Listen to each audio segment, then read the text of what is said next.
You believe in Jesus? Yes, I do. Well, you're gonna meet him.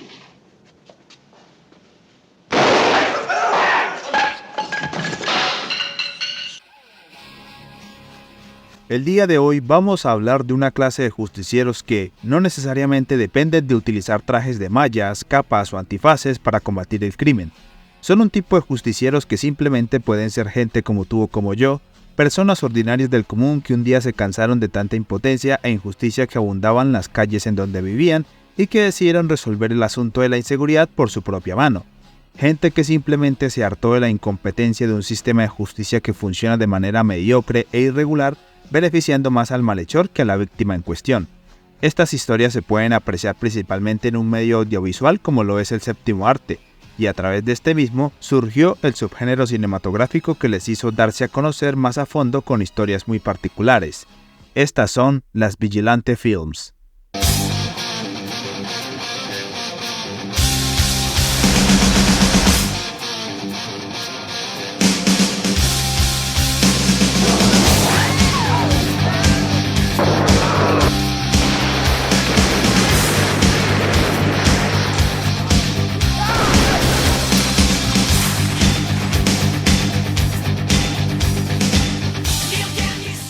Las Vigilante Films son un subgénero de películas que inició a mediados de los 70s, teniendo mayor repercusión en los 80s y en los 2000. Su nombre, como bien lo indica, son películas que se caracterizan la mayoría de las veces por retratar historias sobre personas del común que se toman la justicia por mano propia, ya sea por motivos de venganza, cuestiones personales o por simplemente querer limpiar las calles de tanto malandro que hay suelto en los suburbios.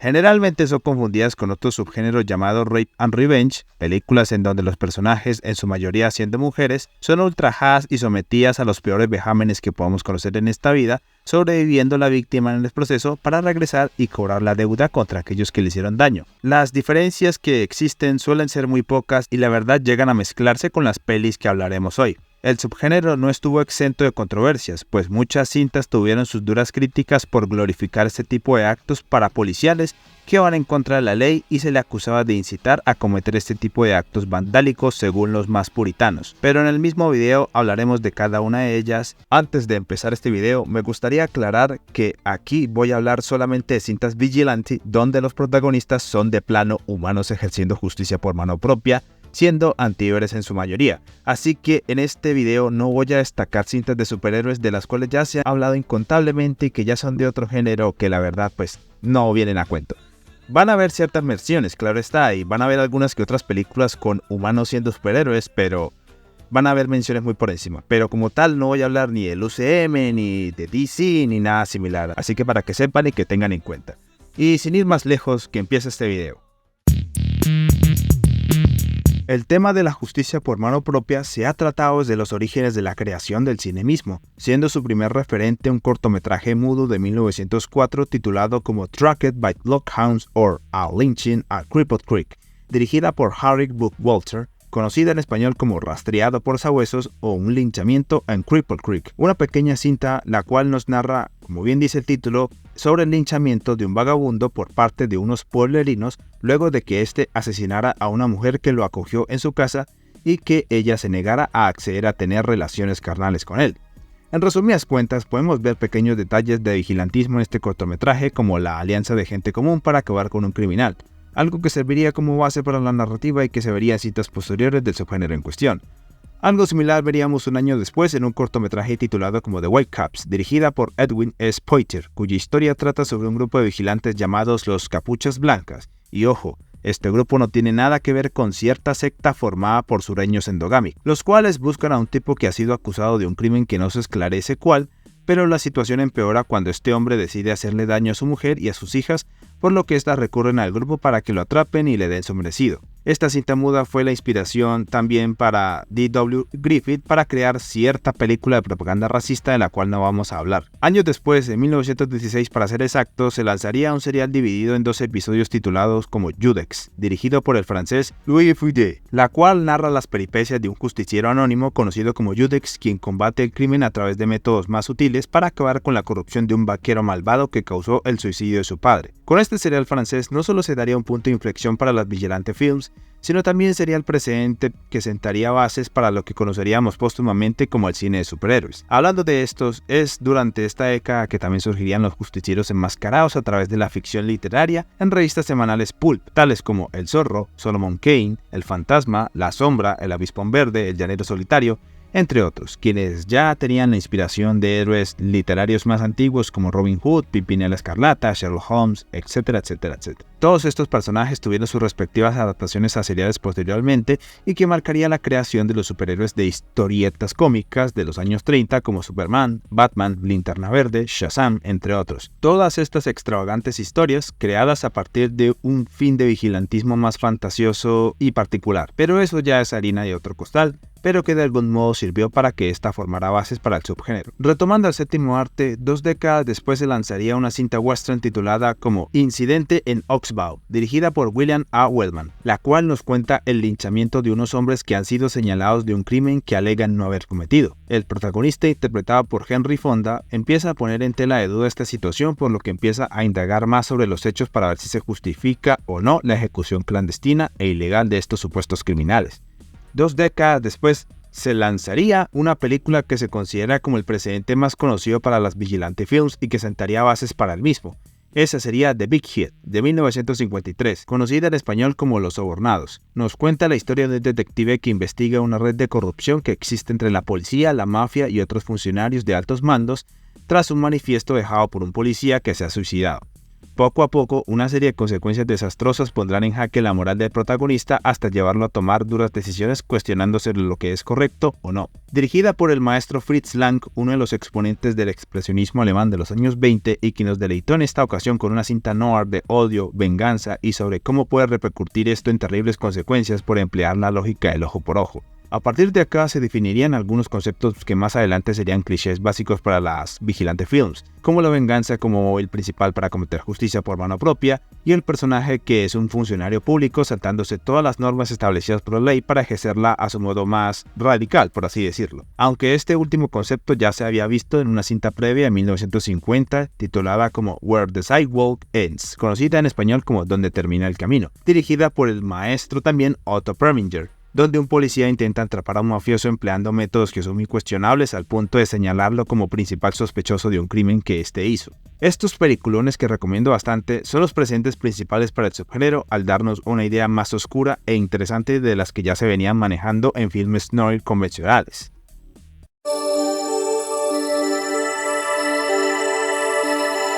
Se considera como etapa previgilante a la época surgida a partir de finales de los años 50 e inicios y a mediados de los 60, donde se verían películas cuyos protagonistas son motivados por la venganza para cometer justicia por mano propia, aunque suele ser un círculo muy minimizado y poco definido, así que como tal pues no se pueden considerar como películas vigilantes, ya que la trama suele ser otro tipo de cosas durante esta época, ¿no? Incluso desde el origen del vigilantismo para la pantalla grande se puede apreciar en la literatura, siendo sus referentes más destacables obras como La bestia debe morir, escrita por Cecil Day Lewis bajo el seudónimo de Nicholas Blake, la cual sería adaptada en una película argentina de 1952 titulada homónimamente como el libro, dirigida por Román Viñoly Barreto, donde se narra la venganza de un padre de familia hacia un conductor que le arrebató la vida a su hijo. También estaría Yo, el jurado, escrita por Mikey Spillane, donde debutaría su personaje, el detective Mike Hammer, como un justiciero independiente que busca vengar la muerte de su amigo a manos de unos mafiosos muy peligrosos, tomándose la justicia por sus manos. Este libro también tendría una adaptación homónima en 1952, que no fue muy popular que digamos en su tiempo y que fue dirigida por Harry Essex. Aquí destacaría la agresiva personalidad de Mike Hammer y su radical comportamiento para ejercer justicia, inspirando a posteriores figuras del cine de acción como Harry el Sucio, el comisario Betty y John McClane, entre otros. En el cine, durante la década del 60 se pudieron apreciar películas que, si bien la venganza es el móvil para hacer justicia por parte de los protagonistas, como ya mencioné anteriormente, muchos de estos siguen siendo tema de debate para que entren en la categoría de este subgénero. Es por ello que la mayoría de sus referentes son westerns americanos, como Los hijos de Cathy Helder, Bravados y Shane, o conocido también como Raíces profundas. También hay spaghetti westerns como La muerte viaja a caballo, Navajo Joe, Érase una vez en el oeste y Django. Sin embargo, existen otras cintas que pertenecen al drama criminal que muestran perspectivas del vigilantismo muy temprano, siendo algunas de ellas cintas extranjeras, empezando con La fuente de la doncella, cinta sueca de 1960 dirigida por el maestro Ingmar Bergman, que también sentaría bases para el subgénero de Rape and Revenge. También están La juventud de la bestia, cinta japonesa de 1973 dirigida por Seijun Suzuki, siendo a su vez referente del cine yakuza. La americana The Born Losers de 1967 dirigida por Tom Laughlin, entre otras se encontrarían La novia vestida de negro, cinta francesa de 1968 dirigida por el gran François Truffaut, y Los Vengadores Escurridizos, cinta soviética de 1967 dirigida por Edmond Keosayan, y todas y cada una de ellas estarían moldeando poco a poco una escultura que en la siguiente década tomaría forma definitiva para las Vigilante Films. Las películas sobre vigilantismo iniciarían de antemano como un cine de explotación, siendo sus referentes cintas clase B en las que su trama se resume en ex-boina verdes contra motociclistas descontrolados. Un ejemplo la tenemos en la ya mencionada The Born Losers, donde Tom Laughlin presentaría a su personaje Billy Jack, un veterano de Vietnam que ha decidido combatir todo tipo de injusticias por su propia mano, siendo en su mayoría casos de índole social, como el racismo, el clasismo, la discriminación, entre otras. De ahí saldría una saga de 5 películas sobre este mismo en distintas situaciones, pues bajo el mismo contexto de injusticia social. Los ejemplos no acaban ahí. En 1971 se lanzaría Chrome and Hot Leather, dirigida por Lee Frost, cinta en la cual se narra un enfrentamiento entre veteranos de Vietnam contra una pandilla de motociclistas luego de que estos asesinaran a la esposa de un soldado de fuerzas especiales. En ese mismo año también saldría una cinta llamada The Hard Ride, dirigida por Burt Tupper, donde un marín es perseguido por moteros tras heredar una motocicleta por parte de su amigo en Vietnam. Más que nada, este tipo de películas nacieron como una respuesta a raíz del surgimiento del subgénero de motociclistas conocido como Biker Exploitation, las cuales eran películas que retrataban las aventuras y travesías de motoqueros marginalizados por la sociedad, causando todo tipo de desmares en contra del sistema, siendo una suerte de antihéroes anarquistas donde nunca pagaban por lo que hacía. Es por ello que algunos productores y directores con tintes conservadores lanzaban este tipo de películas en donde querían demostrar que todo tiene un alto. Sin embargo, también hay películas sobre motociclistas donde son justicieros callejeros a su manera que luchan contra la injusticia del sistema sin ser inadaptados que destrozan tiendas humildes. Ejemplos los tenemos en cintas como The Savage Seven de 1968, que era un remake moderno de Los Siete Samuráis, Sissy and Company de 1970 dirigida por Seymour Robbie y protagonizada por la exestrella de fútbol Joe Namath, la cual relata las peripecias de un motociclista buena onda enfrentándose a una pandilla de motociclistas más brava luego de que estos se ofendieran con una mujer. Cadenas de muerte de 1970 en la que unos motociclistas deben proteger a una tribu de nativos de unos rancheros violentos, algo similar a The Savage Seven pero con más acción. No obstante, entre las llantas y las carreteras surgiría una película que retoma el vigilantismo llevándolo nuevamente a la jungla urbana bajo la perspectiva de un personaje que marcaría un hito en la historia del cine de acción y el cine en general. En 1971 se estrenaría Dirty Harry, conocida en español como Harry el Sucio, dirigida por Don Siegel y protagonizada por el tipo duro por excelencia que había surgido por esas épocas, el gran Clint Eastwood. Película que nos narra la cacería de un policía rudo y valeverga contra un asesino serial que deja pistas a propósito sobre sus crímenes. Con esta película se empezaron a incursionar las Vigilante Films en la categoría policía duro que le importa un culo el reglamento y decide acabar con los ladrones a su manera. Bueno, tal vez tenga otro título, pero me gusta llamarlo así para tener en cuenta. Dejando de lado las ya cansinas historias de soldados correteando motoqueros, la película no solo fue un pilar para el cine de acción, sino también para el cine vigilante, pues ya reunía varios conceptos que ya hemos mencionado anteriormente, como la justicia por mano propia, la venganza y la crítica hacia el mediocre funcionamiento del sistema de justicia. A raíz de ello, se empezarían a sacar películas que fueran por la misma índole y que querían asemejarse a la huella que dejó la película de Don Siegel, siendo su principal ejemplo las producciones italianas con su subgénero el polichesco, del cual pues ya hablé en un video pasado y que resalté ciertos puntos sobre los miles de intentos por querer imitar a Dirty Harry, siendo sus exponentes más principales películas como La policía detiene, La ley juzga, Milán tiembla, La policía no puede disparar, Roma a mano armada, Italia a mano armada, Policía sin ley, Nápoles dispara, Policías violentos y La sangrienta mano de la ley, y entre otras que podemos mencionar. Tras el éxito de la ya mencionada Dirty Harry, empezó a surgir la controversia sobre el supuesto mensaje fascista que dejaba la cinta y el cómo pretendía glorificar la brutalidad policíaca a través del mítico personaje de Harry Callahan y un sinfín de berrinches que no hacían más que favorecer lo que decía la misma. Sin embargo, para callar las críticas sobre lo que supuestamente pretendía dar la cinta, 2 años después saldría una secuela que se titularía como Magnum Force, conocida en español como Harry el Fuerte, dirigida por Ted Post con un guion escrito por el gran John Milius, en la que se narra el descubrimiento de una red clandestina de policías que están tomándose la justicia por sus manos y están asesinando criminales sin su debido proceso, haciendo que Harry se ponga en manos a la obra y detenga este sinsentido de persecuciones prejuiciosas. Con esta secuela se hizo dar a conocer una crítica al vigilantismo y el cómo puede ser perjudicial al ser ejercida por servidores públicos. No obstante, a pesar del éxito de Dirty Harry, pronto saldría una película que definiría por una vez y definitivamente todo el concepto de las Vigilante Films como las conocemos hoy día. En 1972, Brian Garfield escribiría una novela que se titulaba como Death Wish, conocida en español como Deseo de muerte o Deseo mortal. En ella se nos cuenta la vida de Paul Benjamin, un respetado contador de mediana edad con ideas liberales que vive con su esposa Esther y su hija Carol. Un día Paul recibe la noticia de que su esposa y su hija fueron asaltadas en su propia casa por junkies que irrumpieron en la misma, haciendo que su esposa perdiera la vida y su hija quede en shock. Pronto, todos los principios e ideas que Paul alguna vez tuvo sobre la delincuencia cambian radicalmente y tomaría la decisión de acabar con la plaga que habita en los suburbios de Nueva York. La novela tuvo su relativo éxito de venta y fue objeto de controversias en el sector más purista por su supuesto romanticismo del vigilantismo, pero el autor corregía todas estas críticas y remarcaba todo el tiempo que su idea no era glorificarlo, sino más bien criticarlo duramente. Tal fue el éxito de este bestseller que años después la productora de Dino De Laurentiis aprovecharía para comprar sus derechos y en 1974 lanzaría la adaptación de este libro titulado de la misma forma, Death Wish, conocida en español como El Vengador Anónimo o El Justiciero de la Ciudad.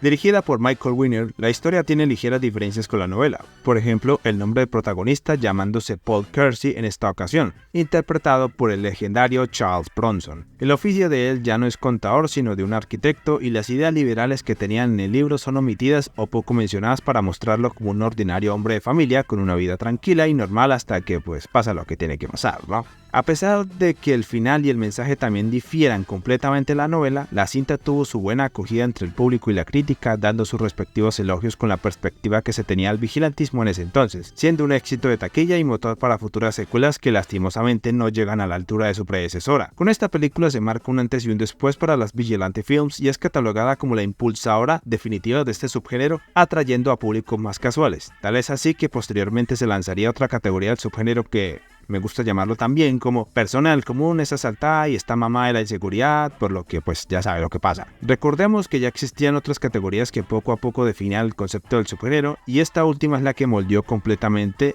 cogiendo revuelo en la misma. Tal es así que muchas productoras o directores inescrupulosos quisieron hacer clones espirituales de la cinta de Michael Winner, donde se elogiaba o vanagloriaba la figura del ciudadano justiciero, siendo así que en países como Italia, con su ya conocido Polichesco, lanzaría más cintas de este calibre con una perspectiva más cruda de las cosas, como El ciudadano se revela, de Enzo G. Castigliari, Kidnap Syndicate, de Fernando Di Leo. No hay que extralimitar este subgénero a 2 países en sí, pues ya otros sitios como Japón y Hong Kong, con su cine de artes marciales, también lanzaban citas sobre tipos tomando justicia y dando palizas a la vez a los matones, como en El Gran Jefe, con Bruce Lee, The Street Fighter con Sonny Chiba, y en Suecia se lanzó A Thriller, A Cruel Picture, una cinta de Rape and Revenge que también se cataloga como Vigilante Films. Por su parte, Francia lanzó una cinta que es más un drama con tintes políticos, pero que también da sus toques de vigilantismo. Crónica de una violación es una cinta de 1975 que relata a la alta sociedad francesa más hipócrita, xenófoba y elitista posible. Como mencioné antes, también se hicieron mezclas de vigilantismo con otros géneros, como las artes marciales y el Blaxploitation. Un ejemplo claro está en Black Belt Jones, cinta que mezcla los 3 subgéneros con tintes cómicos.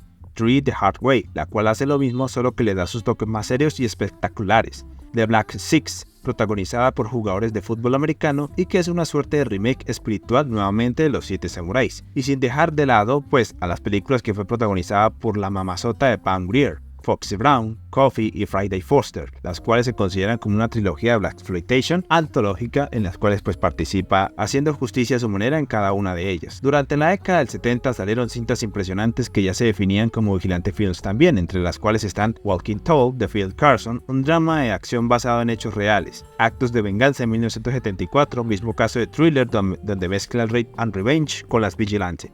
A partir de acá se lanzarían más pelis bajo dos categorías, las del policía pasándose por la raja la ley y la del ciudadano común echando a plomo a las ratas. Las de ex boina verdes contra motociclistas malandros ya no daba como antes, pero no obstante, también saldrían algunas que intentaban ser como estas, solo que llevándolo a un ambiente más urbano y sin tantos motociclistas. No, tales son los casos de Vigilante Force y Vigilante, cintas que puntualmente remarcaban lo duro que fue la guerra de Vietnam y cómo dejó secuelas en hombres que aún piensan que están en el campo de batalla o inclusive crean otros nuevos, tal y como se ve en la cinta de 1977 titulada como Rolling Thunder, dirigida por John Flynn, donde un veterano de Corea recién liberado emprende una cruzada contra unos narcos mexicanos luego de que asaltaran a su familia. También entre este catálogo resalta extrañamente la excelentísima y popular cinta que catapultaría la carrera de Martin Scorsese. Por supuesto me estoy refiriendo a Taxi Driver, cinta del 76 protagonizada por Robert De Niro, en la cual muchos sectores especializados en el subgénero les gusta categorizar también como cinta vigilante, a pesar de que es un thriller que contrariamente critica todo lo mal que hay en la sociedad americana de esa época y la deconstrucción de un personaje que para nada resulta ser claras sus intenciones para ejercer justicia por mano propia, pero sigue ocupando los albures más altos de este subgénero, siendo un exponente principal para entenderlo en sí, y pues porque es Taxi Driver, papá. Travis Bickle es literalmente yo y listo, ya, puta.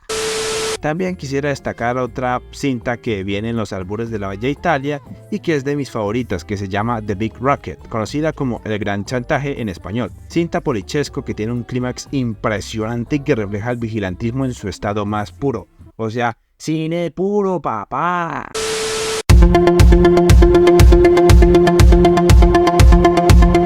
Los años 80 fue una época muy ultraviolenta para el séptimo arte, dejando la vara en alta no solo en las películas de acción que empezaban a emerger durante sus inicios, gracias a películas de finales de los 70 como Traición sin Límites, The Warriors y Mad Max, sino porque también el estilo de violencia empezaba a ejercerse de manera más estilizada al punto de volverse un entretenimiento más espectacular que preocupante como solía pasar en tiempos más añejos. Es aquí donde las Vigilante Films entrarían en su apogeo más dorado con cintas como Miss 45 de Abel Ferrara, The Fiance de John Flynn y The Exterminator de 1987. Ojo, no confundir con la cinta de James Cameron, ya que esta salió unos años antes y es dirigida por James Glickenhaus, y es la muestra más pura del vigilantismo en un suburbio más sucio, hostil y miserable, en la que solo se refleja un aire desesperanzador, donde solo un perturbado ángel de la muerte puede liberarlos un poco de aquella opresión callejera impartida por las pandillas y las drogas. Destaco esta cinta por lo visualmente magnífica que retrata las calles de Nueva York y el estilo estético ochentero que ya estaba empezando a tener forma y que pronto la caracterizaría a posteridad en la historia. Una estética impresionante y sucia, a más no poder. A pesar de que las actuaciones son decentes, el montaje y la edición son pésimas y el final es bastante anticlimático, no deja de ser una cinta vigilante destacable y que se volvería de culto más adelante. Tal es así que la productora Cannon Films, la cual ya es conocida entre los cinéfilos más acérrimos a la acción y al cutrerío clase B, compraría los derechos de la primera para hacer una secuela que no es muy memorable, que digamos, pero que le da su toque canon a la misma, y pues muchos ya sabrán a qué me refiero cuando digo el toque canon. De más está decir que esta productora también compraría los derechos de la novela de Brian Garfield para hacer secuelas del Vengador Anónimo que lastimosamente no están a la altura de la primera, pero que sin embargo solo cabe resaltar la 2 y la 3 ya que son las más memorables, no solo porque son dirigidas por el mismo director de la primera, Michael Winner, sino porque además son joyitas de culto que pueden disfrutarse sin ningún tipo de asco. Pues es así que con estas películas un avejentado Bronson volvería a recobrar popularidad en Hollywood y tendría películas que serían un sello memorable para la posteridad. Resaltaría la cuarta, pero nada, es medio decente y tiene escenas super épicas como esta donde se carga a los narcos en un desierto y posa bien melo para el póster de la película, pero del resto deja mucho que desear y solo es una muestra de que la saga ya era un chiste en sí mismo. Fuera de la canon también saldrían otras películas del subgénero con su sello propio como Clase de 1984, cinta que hace una particular mezcla de vigilante film con el género escolar, profesor que llega a un colegio conflictivo que parece tercermundista. Pero aquí sí tiene un cambio más radical y este profesor se mama de los curicagados malandros, acabándolos como la plaga sin remedio que son. Entre este catálogo de la década también resaltan cintas como Vigilante de 1983, dirigida por William Lustig y protagonizada por dos grandes del cine de explotación, Robert Foster y Fred Williamson. Una gran cita que recomiendo bastante porque es excelente. Todo lo bueno del cine de acción ochentero se encuentra ahí, sobre todo el cine Vigilante. Calles de Fuego de Walter Hill, Calles Salvajes con Linda Blair, Rolling Vengeance, Miami Connection y Hard Ticket to Miami, todas en su mayoría de bajo presupuesto, pero que siguen siendo destacables en el ámbito del subgénero con su sello propio ochentero. En esta década también salieron dos películas particulares que pertenecen al género de los cómics y los superhéroes en general, que le dan su toque mágico al cine Vigilante que quiero dar a conocer. Una de esas sería El Vengador Tóxico, de 1984. Un clásico de culto procedente de la ya conocida Troma, aquella productora bizarra, la cual nos brindó un producto interesante, experimento de cine de superhéroes con body horror, añadiéndole elementos de comedia negra que satiriza el vigilantismo de igual forma. La otra cinta sería The Punisher de 1989, protagonizada por Dolph Lundgren, la primera adaptación del famoso antihéroe de Marvel Comics llevado a la pantalla grande y de la cual ya hablé en la triple reseña que le hice en el pasado y que recomiendo ver. También destaca una cinta mexicana de 1984 titulada como Un hombre violento, dirigida y protagonizada por el gran Valentín Trujillo, un actor que podríamos considerar como el Clint Eastwood mexicano y cuyas películas son memorables y un ejemplo del cine de acción latinoamericano más puro y duro. En este lado del río también podemos encontrar las cintas de los poderosísimos Fernando y Mario Almada, hermanos que también tuvieron sus cintas Vigilante como Siente la Mira, El Fiscal de Hierro y Brigada de la Muerte. Explotación mexicana pura y dura y que recomiendo bastante si se le miden a echarle una repasadita a este cine más chingón, güey. Dios, qué cringe. Les juro que no volveré a hacer eso jamás en mi vida. Aquí se remarcarían unas películas de superhéroes como Batman de Tim Burton, pero como dije antes, hoy no vamos a hablar de tipos en mayas y solo las destaco por tener ciertas influencias de este cine para tener su marca propia.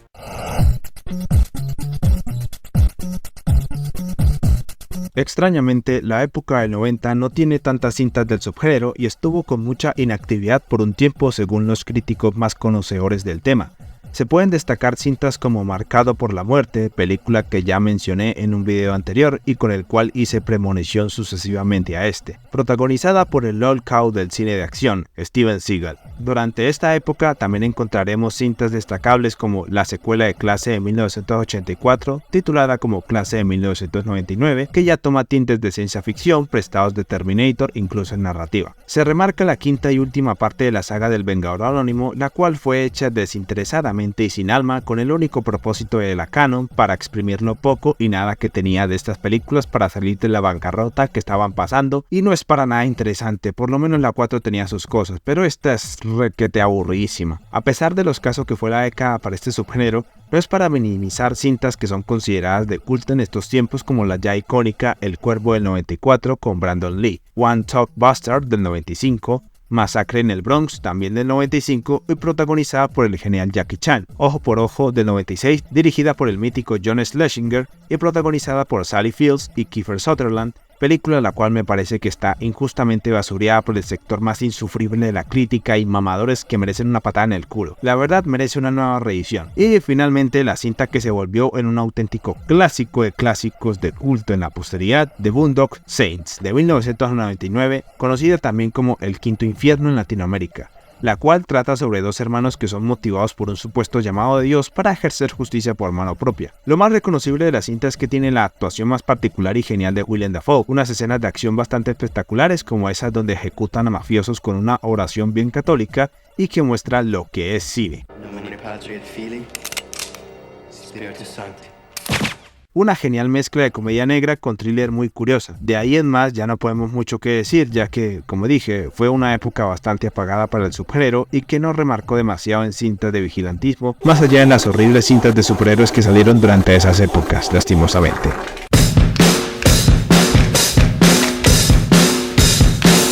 El nuevo milenio fue una etapa de grandes renacimientos y entre ellos se encontraba el resurgimiento del subgénero de las Vigilante Films. Podría considerarse que fue la nueva época dorada de este, ya que es donde más surgieron películas de esta categoría, y no es para menos, pues al ser una época de renovaciones y nuevas tecnologías, la inseguridad incrementaría hacia nuevos horizontes, adaptándose de igual manera a este nuevo siglo con modalidades más actualizadas para robar y cometer todo tipo de crímenes. Esto lo veríamos principalmente con la que inauguraría este subgénero en estos tiempos, la cual es Daño Colateral del 2002, dirigida por Andrew Davis y protagonizada por el gran Arnold Schwarzenegger en el papel de un bombero que busca venganza contra el grupo subversivo las FARC, luego de perder a su familia en un atentado por ellos. Es un clásico moderno que podría considerarse de esa forma. De ahí en adelante empezaría el pick de las Vigilante Films, comenzando una nueva época dorada con el estreno de cintas como Amara Park con Vin Diesel, el remake de Walking Tall con La Roca, la segunda adaptación de Punisher con Thomas Jane,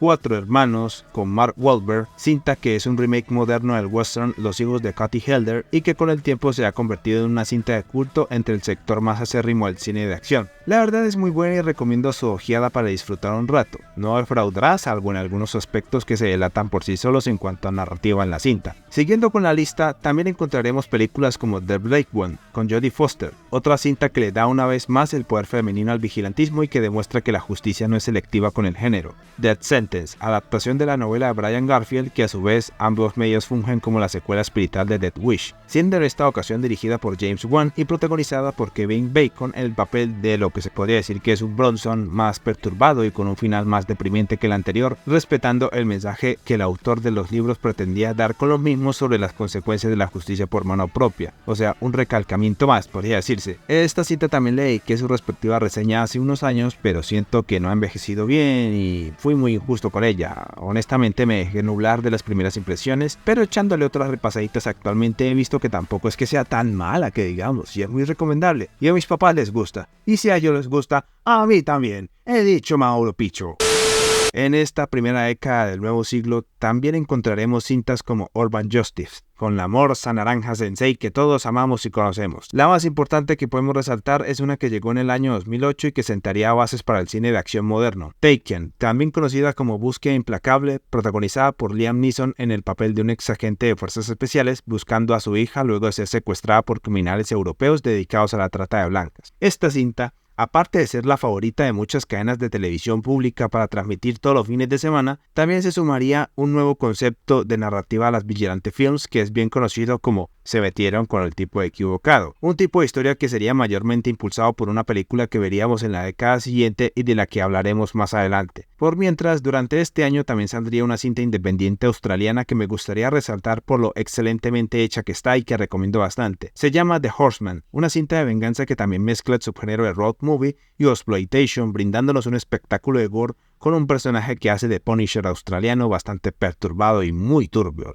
También cabe en la categoría de Se metieron con el tipo equivocado. Hablando de Punisher, en este año también saldría su tercera adaptación y que es impresionantemente fabulosa. Si quieren saber más información sobre lo que pienso de esta cinta y las demás, ya saben qué hacer, redíjanse al video que voy a dejar por ahí en las anotaciones. En el 2009 saldrían 3 cintas destacables que caben en el subgénero y que son bastante recomendables. La primera sería Harry Brown, protagonizada por Michael Caine, demostrándonos que los años no son un impedimento para seguir siendo un tipo duro que les casca a los malandros, cayendo en la categoría también Se metieron con el tipo equivocado. La secuela de The Boondock Saints, titulada con el eslogan de El Día de Todos los Santos, donde los gemelos nos dan una muestra de cine vigilante en su máxima expresión, sin perder la gracia de comedia oscura que tenía la primera. Law Abiding Citizen, conocida en español como Un Ciudadano Ejemplar y en Latinoamérica como Días de Ira o El Vengador, protagonizada por Gerald Butler y Jamie Foxx, sobre un tranquilo hombre de familia que emprende la mejor venganza jamás vista contra los ladrones que asesinaron a su familia y que sobornaron a los funcionarios para dejarlos libres. Un espectacular drama y thriller que recomiendo bastante y es un sello de calidad aprobado por mis cuchos también, así que ya se la saben. Finalizando esta década también encontraremos cintas que son del género de superhéroes, pero que en realidad no son tan super que digamos y que se pueden poner en este video y que se mezclan con las Vigilante Films, al tener la particularidad de que son protagonizadas por gente común con la percepción de la realidad alterada. Por ejemplo, Kick-Ass, basado en el cómic homónimo escrito por Mark Millar, nos muestra las consecuencias de comprar problemas donde no los llaman solo por ponerse una pijama. Otra perspectiva sobre esto también la encontramos en la bizarrísima Super, dirigida por James Gunn, sobre un esquizofrénico que cree que Dios lo ha llamado para hacer justicia y se crea un traje para emprender una cruzada de venganza en su pueblo. una comedia negra bastante recomendable y muy infravalorada por el sector de los superhéroes.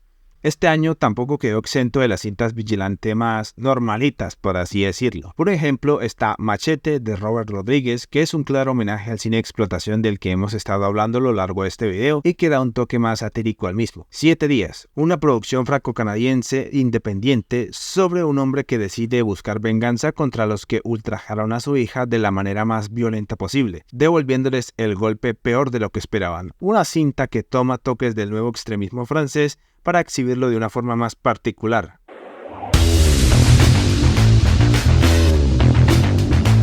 Empezando esta década, no encontramos muchas cintas remarcables que hayan sentado bases para este subgénero, pero que sin embargo tienen lo suyo, como es el caso de Badass del 2012, protagonizada por Danny Trejo, basado en un video que se hizo viral en internet sobre un veterano de Vietnam que decide volverse un justiciero callejero luego de que un tipejo le faltara al respeto en un autobús y unos malandros acabaran con la vida de su amigo. Es una cinta que considero que está infravalorada y que vale la pena echarle su ojeadita, para no perderle el gusto de seguir degustándonos de las Vigilante Films. De ahí en más no volveríamos a ver otras cintas de esta índole destacables. Mientras me encontraba editando este video me di cuenta que erré en esta parte, pues sí encontré unas películas que son destacables durante esta primera década, pero que lastimosamente pasaron desapercibidas y que considero que están infravaloradas. La primera sería Hobo with a Shotgun del 2011, protagonizada por el mítico Roger Howard sobre un vagabundo que pues intenta limpiar las calles de su ciudad con una escopeta, valga la redundancia. Es un proyecto loco nacido de la mente de Grindhouse de Robert Rodríguez y Quentin Tarantino y que va por la misma índole de Machete, un homenaje al cine de explotación puro y duro. La otra sería El Día de los Padres del 2011 también, dirigida por Lloyd Kaufman, el mismo creador del Vengador Tóxico y dueño de la productora Troma, que nos narra esta curiosa comedia negra sobre un hombre que busca venganza sobre el violador que asesinó a su padre. Una comedia muy bizarrísima y que recomiendo bastante porque es espectacular. Sin embargo, cabe mencionar un producto de este lado del charco que fue una miniserie muy interesante que se llamó como Criminal en Vengador. Una serie colombiana que a su vez está basada en la serie argentina del mismo nombre, narra la cruzada de un humilde hombre trabajador que busca venganza contra los malandros que acabaron con la vida de su padre por robarlo. Esto se desencadenará en sucesos que deriva en la sencilla ley de Murphy. Protagonizada por el icónico Robinson Díaz, es una serie que da una perspectiva más crítica y certera sobre las consecuencias del vigilantismo y el cómo puede perderlo todo por una simple mala acción. La década no se quedaría ahí, ya que el 2014 sería el año más importante no solo para el subgénero sino para el cine de acción en general, pues saldría una de las películas más espectaculares de los últimos tiempos que crearía una saga icónica moderna. Por supuesto nos estamos refiriendo a John Wick. ¿A ese maldito Don Nadie? Ese maldito Don Nadie es John Wick. We're killing strangers. We're killing strangers. We're killing strangers so we don't kill the ones that we love. ¿Qué podemos decir de esta grandiosa película? Aparte de que ya es considerado un clásico de acción moderno, John Wick es una obra de arte al cine más convencional y con sus toques más independientes. Esta cinta sirvió para sentar las bases de la categoría del subgénero que conocemos como se metieron con el tipo equivocado, que ya venía con sus respectivos precedentes. Sin embargo, esta fue la impulsadora para un movimiento póstumo de películas de acción que imitaban su estilo. Es un subgénero que me gusta llamarlo como la John Wick Exploitation, ya que parten de la premisa de persona misteriosa que es atacada por maleantes sin saber que es tremendo profesional que trabajó para el gobierno o similares. Esto se vería en futuras cintas como The Equalizer, que salió ese mismo año, protagonizada por Denzel Washington, basada en la serie homónima de los 90, trata sobre un ex agente de la CIA que decide convertirse en una suerte de protector para personas que están siendo amedrentadas por gente de mala clase. Esta también serviría como precedente para esta nueva era de películas de acción derivadas de la base de John Wick. Otros ejemplos están Nadie, El Contador, The Foreigner, The Baker, The Beekeeper, entre otras. Y es hasta este punto que nos preguntamos, ¿podría considerarse el subgénero en decadencia o de plano muerto? La respuesta es no, ya que siempre fue un subgénero particular que nació desde los confines de la explotación más chabacana y cuyo concepto del vigilantismo y justicia por mano propia sirve para explorarse bajo nuevos conceptos narrativos. En los 60 y 70 se contemplaba el surgimiento de las nuevas pandillas y tribus que impactaban contraculturalmente en la sociedad occidental, como los moteros, los hippies, los punks y los junkies. En los 80 y 90 se exploraba a raíz del surgimiento de la guerra contra el narcotráfico en la sociedad americana. En los 2000 ya se indagaba en casos más modernos como pues el terrorismo, la trata de blancas y el prejuicio. En las siguientes décadas se ha mezclado todo eso para dar pie a todo tipo de categorías que incluso deconstruyen la idea de vigilantismo desde el punto de vista más satírico y estilizado, sin exagerar o rayar en lo pretencioso o lo burdamente cómico que haga reír a la inteligencia del espectador. En conclusión, podría decirse que el subgénero de Vigilante Films jamás ha muerto decaído, ya que actualmente siguen saliendo joyitas de esta índole que siguen explorando este tema de la justicia con más interés como antes. Por ejemplo, The Foreigner de 2017 con un ya maduro Jackie Chan en su momento más seinen, mezclando elementos de Fierce Blood, es una muestra de que el viejo Jackie aún puede dar madrazos con inteligencia y sobre todo a esos piratas británicos. También tenemos a la ya mencionada Nadie con Bob Odenkirk de la mano de casualmente de los mismos que hicieron John Wick. Es una sórdida historia sobre un hombre que siente impulsos de tomar justicia por el mero hecho de querer volver a sentirse vivo como sus tiempos como agente del gobierno. En pocas palabras, es Saul Goodman repartiendo traques. Otros casos los vemos en Peppermint del 2018, protagonizada por Jennifer Garner en el papel de como una Boronson femenina, trasladando ese estilo de vigilantismo civil más independiente a los nuevos tiempos, tal y como lo vimos en la Death Sentence y el remake de Dead Witch, ya que a pesar de que esta no está para nada a la altura de su predecesor original de 74, sabe cómo desenvolverse al ser una cinta entretenida que vuelve a narrar la historia de Kersey, trayéndola sutilmente con temas de la actualidad. Rambo: The Last Blood,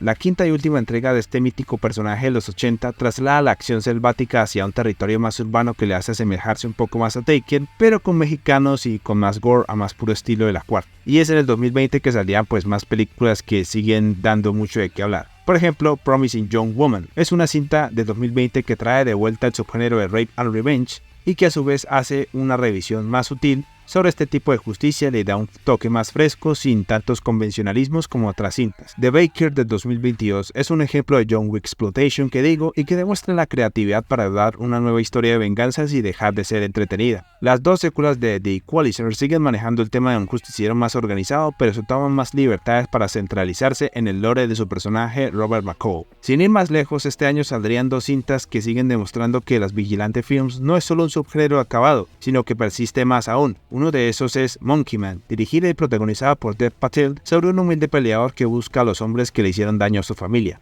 The Beekeeper, protagonizada por Jason Statham. Un ejemplo más de la John Wick exploitation, trasladándonos al mundo de los hijueputas que roban desde los call centers ilegales para estafar gente. La película que todos queríamos que saliera en algún momento y que todos queremos ser como él. Sí, te estoy hablando, perro de puta ese que prometió un trabajo de 2 palos como vigilante en Ecopetrol. Aún sigo la espera y contrato, gorro. Con este video no pretendo decir que todo el subgénero sea tan glorioso o perfecto, claro que no. Ilustré ejemplos pésimos de cintas vigilante que no entregan nada nuevo o que están pésimamente elaboradas, como fue la de Exterminator, las dos de Steven Seagal y la quinta de Death Wish. También en los últimos años se han estrenado bodrios que no valen la pena destacar porque de por sí ya son chistes andantes que no son ni la sombra de lo que es el subgénero en sí, como estas 3 porquerías que parecen ser clase Z y que intentan ser serias pero fallan mediocremente en el intento hasta hacer un insulto a la inteligencia del más burro, y al que le den ese toque superheroico lo hace más cringe. Aún así que, pa'l perro, la muestra de que no todo el subgénero es bueno, pero tampoco es la muestra de que esté en decadencia o algo similar. Las Vigilante Films, más que un subgénero, son una idea que se preserva a lo largo de la historia del cine y cuyo concepto narrativo se puede explorar en varias perspectivas, ser crítica, dar un mensaje positivo o negativo sobre este método subjusticiero y demás cuestiones que pueden servir a debate. Pero como no vamos a meter esa vaina acá, dejémoslo que está bien y ya. Recuerden, todos podemos seguir contribuyendo a este subgénero si nos lo proponemos, incluso desde nuestras casitas y en nuestros platanales. Hombre, ya viene siendo hora de que saquen un Charles Bronson colombiano. Ya tenemos uno. Ese no lo es tanto. Necesitamos un tipo duro, versátil, capacitado, berraco, o sea, un Clint Eastwood criollo. Me halagas, pero no, a ver, tampoco llegamos a eso. Antes de finalizar, me gustaría recomendar un videojuego que homenajea de plano estas películas que hablamos el día de hoy y que también pues es un homenaje a otro tipo de videojuegos. Se llama Death Wish Enforcers. Es un juego que ha salido recientemente para consolas y que es un beat 'em up que rememora pues los videojuegos de la vieja escuela, sobre todo los de Yo contra el Barrio que salían para las arcade o para la Sega Genesis y similares. Y es muy bueno, o sea, tiene referencias al cine de los 70 y los 80, de los cuales pues muchos bien pilos en este cine pues nos daríamos cuenta. Así que pues si tienen estas consolas, recomiendo que lo jueguen. Yo tuve la dicha de jugarlo en Play por ahí del centro comercial, lo confieso, y es muy bueno, o sea, Si son de este tipo de juegos, no se van a aburrir para nada. Lastimosamente no ha salido para PC, o tal vez salga después, quién sabe, hay que ser optimistas. Pero en fin, no voy a hablar más porque este juego no va a aparecer únicamente en este video. Así que ya saben, es como una premonición para otro video. Y bueno amigos, hasta aquí el video de hoy. Dale like si te ha gustado. La verdad ha sido un video muy largo, casi 20 páginas de guión y que me costó bastante narrar y editar. Y en fin, o sea, regálenle amor, regálenle un like, por favor, colaboren, meñeros. Suscríbanse si son nuevos, compártelo con sus amigos, que eso me ayudaría bastante y darme a conocer. Y ¿qué más puedo decirles? Esto ha sido todo. Perdonen la inactividad nuevamente, pero se sabe que estos videos tienen que trabajarse bien y, en fin, o sea, no hay tiempo como antes. Y, en fin, hasta aquí el señor Ghost, canal número 1 en tendencias en la República de Mauricio, y como dijo Vladimir, una paja y a dormir. Hasta luego, mis espectros.